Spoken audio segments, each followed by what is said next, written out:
559 The Zone ESPN.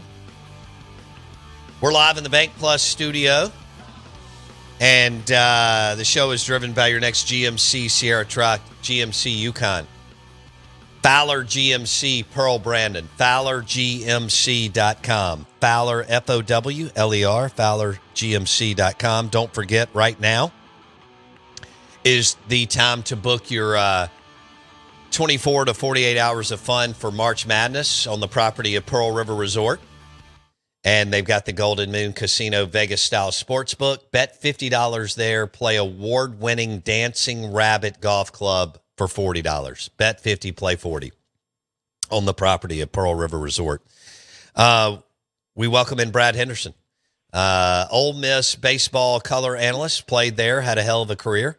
And he joins us on 105.9 The Zone ESPN. Brad, it's been too long. Good morning. How are you?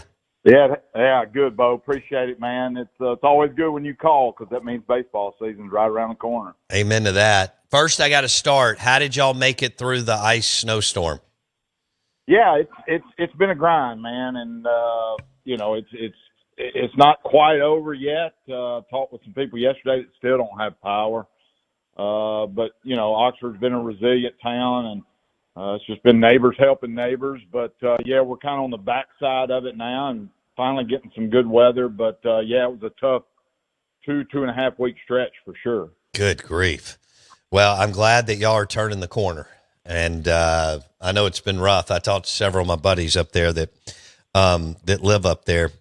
All right, you've talked to Mike Bianco. What is the first thing that he has started talking about when he talks about this 2026 roster, Brad? Well, I think it's going to be the pitching this year. Obviously, when you return Hunter Elliott, who's not only one of the best pitchers in the league, he's one of the best pitchers in the country.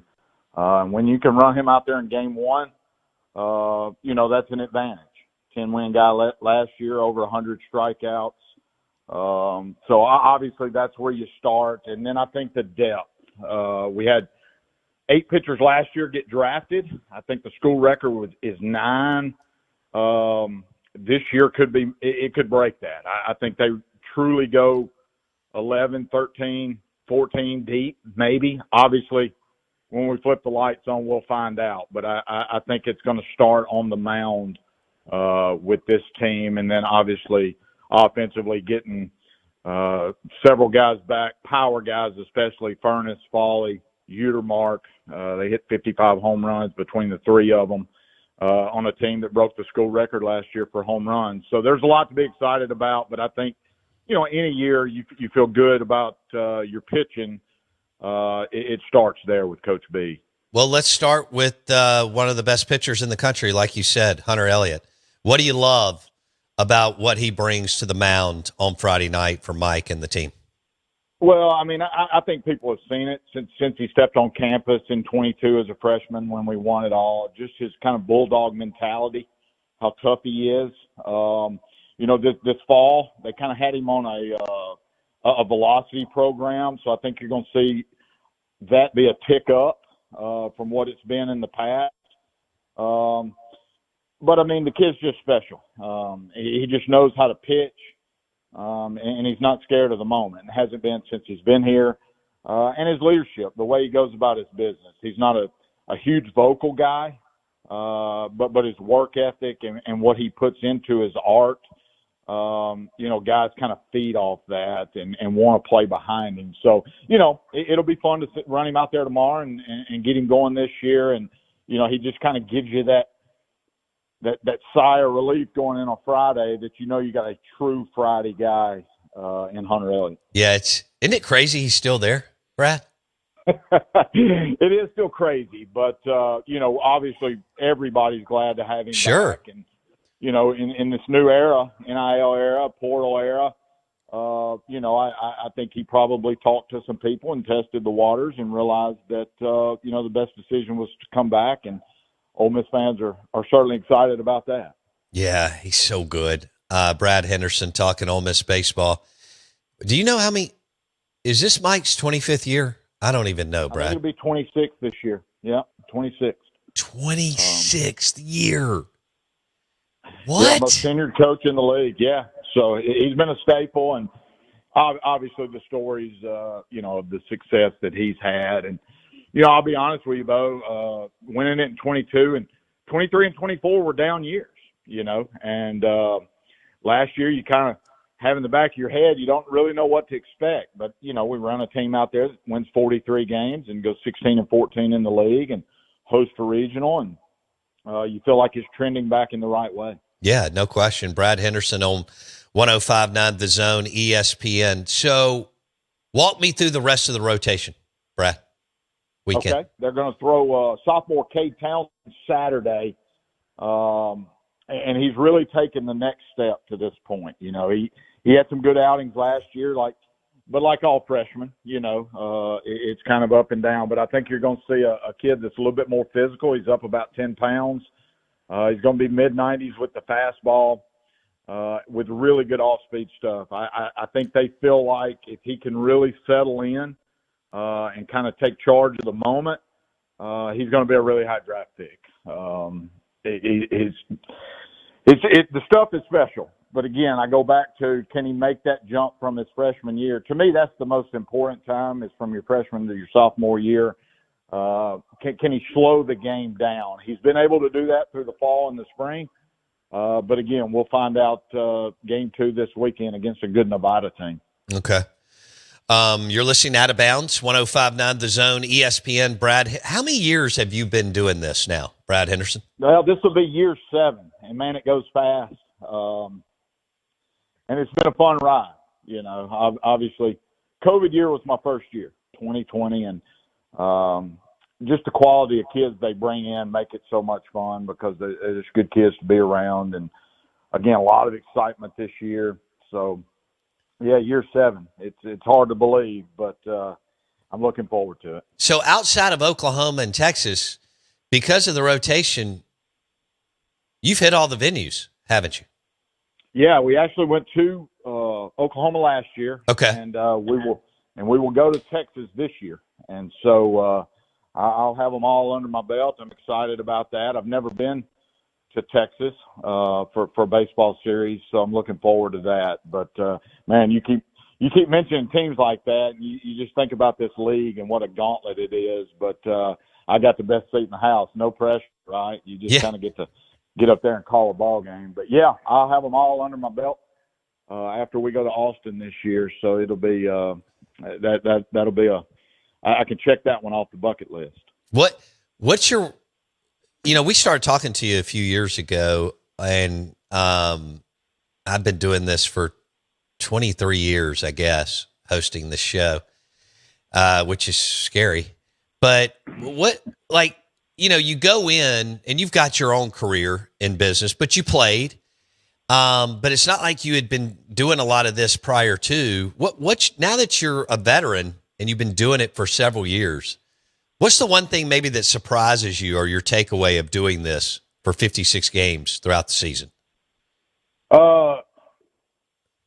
Let David Kellum do his thing. Just piggyback whatever he's doing. Guy that's been doing Ole Miss baseball for over, I think this will be year 46 or 7 for DK. And so, it's pretty easy when you work with guys like that. And all 3 schools in the state have had that, right? When you think of Jim Ellis and John down at Southern Miss, John Cox. So, I mean, we're fortunate in the state to not only have 3 really good baseball programs, but 3 play-by-play guys that are exceptional at what they do. So it makes it a lot easier for the color guys when they sit next to those guys. On weekend games, and they're close, especially conference, it goes into 8th or 9th inning. It's a 1-run game. Do you get butterflies? I do, especially conference weekends. I shouldn't be that way, but they really do obviously mean a little bit more. Yeah. And it's butterflies in a good way.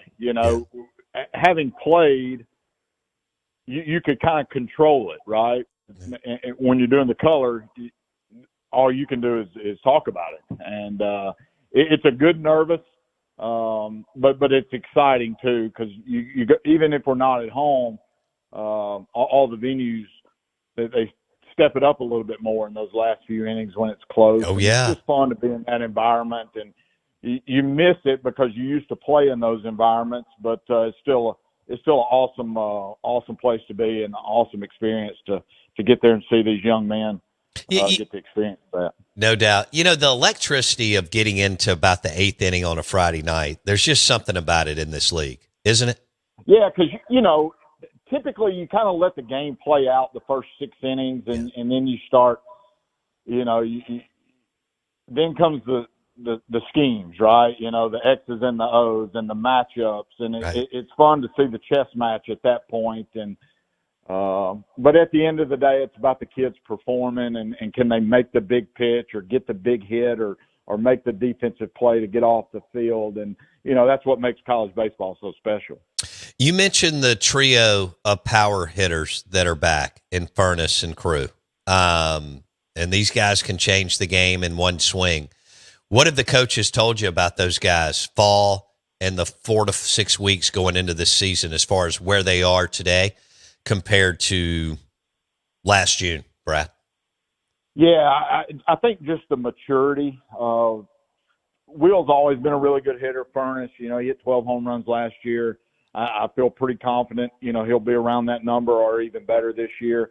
I think the thing with Austin Foley coming back at catcher and Judd Utermark, collectively, Judd hit 22 last year. Foley hit 21 homers. But there was some swing and miss there. And I think they eliminated some of that. Big swings, they're a little more patient, a little bit more zone savvy. But when you get 3 guys like that, all you really have to do is piece around them. Right. And they've done a nice job in the portal, getting the Becerra kid from Clemson, the Pasella kid from Illinois State. Federico's got another year under his belt. So they're going to be able to piece it together with some portal guys and some young talent. They got a redshirt sophomore named Tate Sermons that's going to get a shot. A true freshman named Cannon Golding that is an electric athlete. So it's going to be exciting to watch. But it's nice to know you got some veterans that have been here that know Ole Miss baseball, not just juniors and seniors that have transferred, but they know the program, they know the routine, they know the expectations, and so I think that is so important, really, in any college athletics. Sure, right? Is you got to have a veteran club, but it helps to have several guys that have been in the program and know what to expect. With Utermark, how much in his talent, how much more upside do you think is there, Brad? Oh man, the sky's the limit for Judd. To be 6'4", 6'5", 230, solid as a rock, he can play any position on the field. That great kid too. I think that's a lot of it is just the personality and how he handles it. But you're talking about just raw power. Yeah, the upside there. Obviously, he's going to get his chance in pro ball next year. We're just glad to have him back this year. No doubt. So what are your expectations for this team? I mean, that's a great question. I think, not being ranked preseason probably has a little bit of chip on their shoulder. Absolutely. But I think the pitching staff's going to take us as far as we can go. And that's really any season, right? You got to be comfortable with your top 3 guys and then the depth in the bullpen. I think my biggest concern is, can we take the next step defensively? It's a team that finished 14th in the league in fielding percentage. Can we clean that up? And if you can't, you're going to have to pitch it better. You're going to strike more guys out if you're not, playing well behind them. One thing I am, excited to see, and I think will probably go a little bit unnoticed in the preseason, but this will be year 2 for Joel Mangrum as our pitching coach. So, year 1, he's probably drinking from a fire hose. Sure. And everything this year is probably settled down, and there's the relationship with Coach B. They now have a year under their belt, and they kind of know what to expect from each other, and I think that makes both of them better. So I think you're going to see a little bit more consistency there, being on the same page and kind of knowing what to expect. So I'm really excited to see that play out. Yeah, he did a good job in year one. Has MLB background, as you know. What's his personality like, Brad? Yeah, kids love him, and at the end of the day, that's all that matters. You know, those 15 to 18 pitchers, if they don't respect you or they don't trust you, you don't go very far. And man, they think the world of him. They come in and meet with him all the time, not just about on the field stuff, but you know, life in general as well. But a lot of respect. You mentioned the pro background. You know, he just brings a lot to the table, and he's super knowledgeable. You know, the analytics now, he's on top of all that. And so he's been a great fit. Yeah. And he was a joy to work with last year. But again, I just think year two, you're going to see him kind of take off in that role as well. So it's a process, but he's certainly excited to be here. I met with him yesterday morning, and he's excited about this season. Brad Henderson, Ole Miss baseball color analyst. He joins us on the Out of Bounds Show, 105.9 The Zone, ESPN. Ole Miss fans excited about this 2026 baseball team, and as Brad said, they'll get it rolling tomorrow. It's going to be a ton of fun. You mentioned the fielding, Brad, of 14th last year. You don't have to make a jump to third. You can make the jump to 10th and make a deep run, don't you think? Yeah, I do, especially with what we have coming back offensively and on the mound. You know, it's just a matter of consistency, right? Can you make the routine plays when it matters? We're not talking about the Ozzie Smith diving plays in the hole. You know, let's just make the routine plays.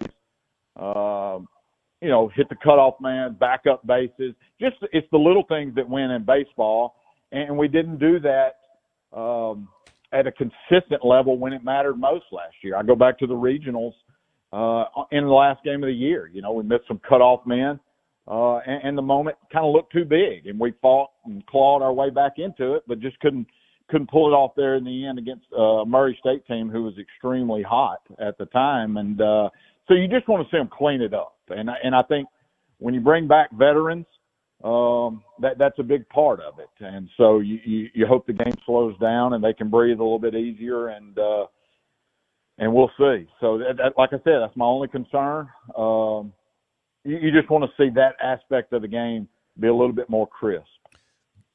Brad Henderson on the Out of Bounds Show. Okay, you were a hell of a hitter. We've got a question on our text line from an Ole Miss fan as far as your approach and kind of what you believe philosophically as far as being aggressive early in the count or being patient. Like we had Jake Mangum in studio a couple weeks ago, Brad, and he's like, dude, I'm going to get after the baseball early. If I get a good pitch, I'm going. So kind of what was your strategy and approach as a player, and then as the game has evolved, how do you see it now? Maybe the same. Your thoughts, Brad? Yeah. No, I mean, I was more of a patient guy. I wanted to try and get in a good hitter's count where I knew I was going to get a fastball. And so that's probably why Jake Mangum's still playing, because his approach is completely different than mine. And why he was the all-time hits leader in the SEC. So, but no, I let off and I kind of like to work count, see pitches, and then getting a good hitter's count. And once I got in a good hitter's count, which typically is a fastball count, I didn't want to miss that pitch. And so, but no, that's the beauty of baseball, right? You got one of the greatest hitters ever to play in the league, and he has an exact opposite kind of a mindset and approach. But it worked differently for me. Sure. But the game has changed so much in 25 and 30 years too. It's the analytics, and it's hard for me sometimes calling games because strikeouts don't matter as much anymore, as long as you can hit the ball out of the ballpark. You play for the 3-run homer, where I was more of a small ball type, put the ball in play, try and go the other way. Yeah, like Jake. But it is in that respect. In right field when you hit, when our team hits 6 or 7 home runs in a game. Right. Okay. Well, let's go with that. I've only got a couple of minutes, but let's go. Who's the most patient hitter on the team, and who's the most aggressive on the Ole Miss team? The most patient returner is probably Federico. Yeah. Hayden Federico will be a sophomore this year. He loves to work counts. Analytics-wise, he doesn't swing at many bad pitches outside the zone. And then I think another guy will push him on that will be the transfer from Murray State, play second base, Dom Decker. He's more of an old-school type baseball player. He's going to work counts, try and hit the ball the other way, make you work. So it'd be fun to watch those two guys. Probably the most aggressive. Judge got to be up there. He's a free swinger. If you miss out over the plate early in the count, he's going to make you pay. So two totally different approaches, but all three of those guys just really, really good offensive players. Hayden Federico is a hell of a player, and that name is awesome. I mean, that's a great baseball name. Yeah, the coolest thing, and I can't take credit for it, but we're going to start Federico, Pacella, and Bassetta in the outfield. And you talking about just the Italian dream right there, man. Just three Italian names running out there on day one. But, yeah, Hayden's a great kid.